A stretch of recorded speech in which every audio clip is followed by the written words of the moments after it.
In the spring of 2023, the financial world watched in shock as three major U.S. banks, Silicon Valley Bank, Signature Bank, and First Republic, collapsed in rapid succession. It was the largest banking crisis since 2008, wiping out over $300 billion in market value and sending shockwaves through the global economy. Many blamed rising interest rates and a volatile market. But the real story is a story of catastrophic failure at the very top. A story of corporate governance gone wrong. Today, we're dissecting the 5 deadly governance sins that led to this collapse. And more importantly, we'll show you how to ensure your institution doesn't make the same mistakes. This isn't just a history lesson. This is a survival guide. Our first sin is the sin of the empty chair. For 8 critical months leading up to its collapse, Silicon Valley Bank had no chief risk officer. 8 months. While the market was turning, while their tech-focused client base was facing a downturn, the one person whose job it was to manage risk wasn't there. This wasn't just an oversight. It was a symptom of a deeper problem, a fundamental disrespect for the role of risk management. The board of directors, the ultimate guardians of the bank, failed in their most basic duty, to ensure that a competent and empowered leader was in charge of risk. A chief risk officer is not a luxury. They are your institution's first line of defense. They must be independent, empowered, and have a direct line to the board. If your CRO is a token position, you are already on the path to failure. Next, the sin of the unbalanced board. SVB's board was packed with tech executives and venture capitalists. On the surface, this made sense for a bank that catered to the tech industry. But it created a massive blind spot. Out of 12 directors, only a handful had any real, hands-on experience in banking operations, interest rate risk, or treasury management. They were experts in growth, but novices in the fundamentals of banking. They were driving a high-performance car without knowing how to use the brakes. Your board must be a mirror of your risks, not just your ambitions. Conduct a rigorous, honest assessment of your board skills. Where are the gaps? Do you have deep expertise in finance, audit, risk, and regulation? If not, you are flying blind. Sin number 3, the sin of the hidden truth. SVB's public disclosures about their board skills were a masterclass in obfuscation. They used vague, aggregated statements, claiming that most of their directors had relevant business experience relating to risk management.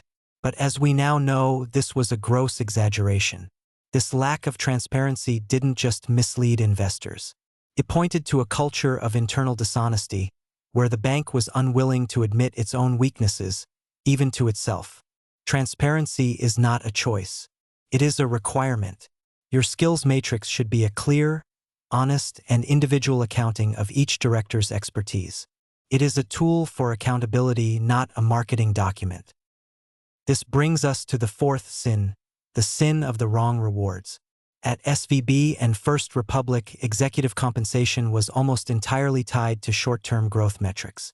Bonuses were paid for increasing loan volume and hitting quarterly targets, with little to no consideration for risk or long-term stability.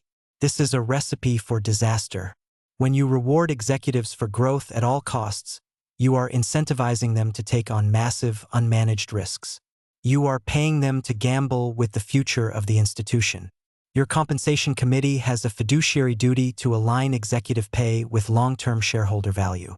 This means incorporating risk-adjusted metrics, clawback provisions, and a significant emphasis on long-term performance. If you pay for cowboys, you will get a rodeo.